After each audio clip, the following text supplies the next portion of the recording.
Hi friends, welcome to our channel. ఈరోజు మన ఛానల్లో సాయంత్రం పూట చల్లగా చేసుకునే కర్బూజా షర్బత్ని చాలా సింపుల్గా టేస్టీగా పిల్లలు ఇష్టపడేలా ఎలా ప్రిపేర్ చేయాలో ఈ వీడియోలో చూసిద్దాం ఫ్రెండ్స్. పిల్లల నుండి పెద్దల వరకు ఈ సమ్మర్లో బయటికి ఎక్కడైనా వెళ్ళి వస్తే ఎండలు అనేది బాగా మండిపోతున్నాయి ఫ్రెండ్స్. అలాంటప్పుడు చాలా చల్లగా ఇంట్లోనే కూల్గా హెల్దీగా ఇలా జ్యూస్ని ప్రిపేర్ చేసుకొని తాగేయచ్చు. సో ఈ సింపుల్ టేస్టీ కర్బూజా షర్బత్ని ఎలా ప్రిపేర్ చేయాలో చూసిద్దాం. దీనికోసం నేనైతే కర్బూజా పండుని ఒకటి తీసుకున్నానండి. దీన్ని కట్ చేసి తీసుకోవాలి. ఇలా నేను మధ్యలో నుంచి కట్ చేసి తీసుకుంటున్నాను. సో మీరు కావాల్సిన షేప్లో కట్ చేసుకోవచ్చు. ఇలా మధ్యలో నుంచి కట్ చేసి కంప్లీట్గా తీసుకోవాలి. ఇలా కంప్లీట్గా కట్ చేసి తీసుకున్నాక దీంట్లో ఉన్న గింజలు అనేది ఇలాంటి ఒక గంటె తీసుకొని సపరేట్ చేసి తీసుకోవాలి. గింజల వరకే తీసుకోవాలి ఫ్రెండ్స్, గంటెతోటి. సో ఇలా తీసుకొని దీంట్లో ఉన్న జ్యూస్ని కూడా సపరేట్ చేసి తీసుకోవచ్చు. ఇలాంటి ఒక బౌల్ తీసుకొని దీంట్లో ఒక జాలి గింటెని పెట్టేసి దీంట్లో ఉన్న జ్యూస్ అనేది ఇలా గంటెతో స్ప్రెడ్ చేసుకొని దీంట్లో ఉన్న జ్యూస్ అంతా ఇలా సపరేట్ చేసి కంప్లీట్గా తీసుకోవచ్చు. చూడండి, మనకి ఇంత జ్యూస్ అనేది వస్తుంది. సో ఇలా దాంట్లో ఉన్న పేస్ట్ని అంతా పడేసి జ్యూస్ని పక్కన పెట్టేసుకొని దీంట్లో ఉన్న దీన్ని ఇలా ఒక గంట సహాయంతో ఇలా తీసుకోవచ్చు. మీరు కావాలంటే చాక్తో కూడా కంప్లీట్గా కట్ చేసి తీసుకోవచ్చు. ఇలా గంటెతో తీసుకున్నట్లయితే పర్ఫెక్ట్గా వస్తుంది. ఒక బౌల్ తీసుకొని బౌల్లోకి యాడ్ చేసుకుంటూ కంప్లీట్గా ఇలాగే ఒక గంట సహాయంతో తీసేసి ఒక బౌల్లోకి యాడ్ చేసి పెట్టేసుకోవాలి. చూడండి, మనకి కావాల్సిన షేప్లో ఇలా తీసి కంప్లీట్గా ఒక బౌల్లోకి యాడ్ చేసుకోవాలి. ఇలా యాడ్ చేసుకొని నేనైతే దీంట్లో జ్యూస్ని యాడ్ చేస్తామని ఇలా ఫ్రెష్గా తీసానండి.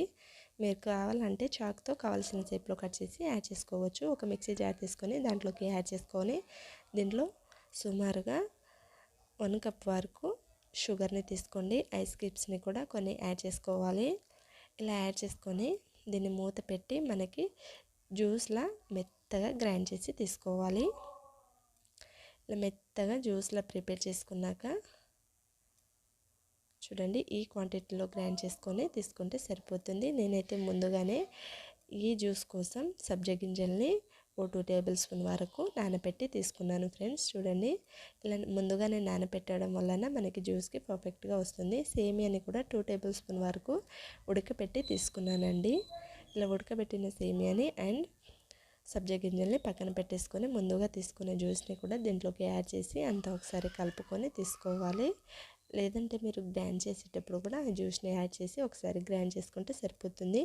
నేనైతే ఈ బౌల్ షర్బత పండులోనే యాడ్ చేస్తున్నానండి. దీంట్లో డెకరేషన్ చేయడం వలన పిల్లలు అనేది ఇష్టంగా తాగుతారనేసి సో దీంట్లో కొన్ని ఐస్ క్యూబ్స్ని వేసుకొని ఉడకపెట్టిన సేమియా అనేది యాడ్ చేసుకొని తీసుకోవాలి. ఇలా సేమియా అనేది యాడ్ చేసి తీసుకొని దీంట్లో ముందుగా నానబెట్టుకున్న సబ్జా గింజల్ని కూడా ఇలా యాడ్ చేసి డెకరేషన్లా చేసి పిల్లలకి ఇస్తే చాలా ఇష్టంగా తాగుతారనేసి ఇలా సింపుల్గా చేస్తున్నాను ఫ్రెండ్స్. దీంట్లో కలర్ఫుల్గా కనిపించడానికి కొంచెం ఫ్రూటీని యాడ్ చేసుకోండి. ఇలా ఫ్రూటీని యాడ్ చేసి దీని మీద కొంచెం డ్రై ఫ్రూట్స్తో సర్వ్ చేసుకున్నట్లయితే చాలా బాగా వస్తుంది. ఇలా ఒక స్పూన్ యాడ్ చేసి పిల్లలకి ఇచ్చేయండి. చాలా ఇష్టంగా కడుపు నిండా తాగేయచ్చు ఫ్రెండ్స్. చల్లగా సాయంత్రం పూట ఈ సమ్మర్లో చాలా సింపుల్గా ఈజీగా టేస్టీగా 5 నిమిషాల్లో ఇలా జ్యూస్ని ప్రిపేర్ చేసి ఫ్యామిలీ మెంబర్స్ అందరూ కడుపు నిండా తాగేయచ్చు. సో ఈ టేస్టీ రెసిపీని మీరు ఒకసారి ఇంట్లో డెఫినెట్గా తప్పకుండా ట్రై చేయండి. ఈ సమ్మర్లో కూల్గా సాయంత్రం పూట కర్బూజా పండు షర్బత్ని చాలా సింపుల్గా ఇంట్లో ఎలా ప్రిపేర్ చేయాలో చూసేసాం కదా. సో ఈ టేస్టీ రెసిపీని మీరు ఇంట్లో ఒకసారి తప్పకుండా ట్రై చేయండి. ట్రై చేశాక మీకు ఎలా కుదిరిందో మీ స్వీట్నెస్ అనేది నాతో షేర్ చేయడం మాత్రం మర్చిపోకండి ఫ్రెండ్స్. ఇలాంటి టేస్టీ రెసిపీస్ని నేను చాలా చేశాను ఫ్రెండ్స్. స్కూల్ జ్యూస్ని నేను డిస్క్రిప్షన్ బాక్స్లో లింక్ ఇస్తాను, కావాల్సిన వాళ్ళు ఒకసారి ఓపెన్ చేసి చూడండి. సో ఇలాంటి మరిన్ని టేస్టీ రెసిపీస్ కోసం మన ఛానల్ని తప్పకుండా సబ్స్క్రైబ్ చేసుకోండి. వీడియో నచ్చితే ఒక లైక్ చేయండి. మీ ఫ్రెండ్స్కి రిలేటివ్స్ అందరికీ షేర్ చేయండి ఫ్రెండ్స్. తప్పకుండా ఒక లైక్ చేసి సబ్స్క్రైబ్ చేసుకోండి, షేర్ చేయండి, సపోర్ట్ చేయండి. Thank you for watching.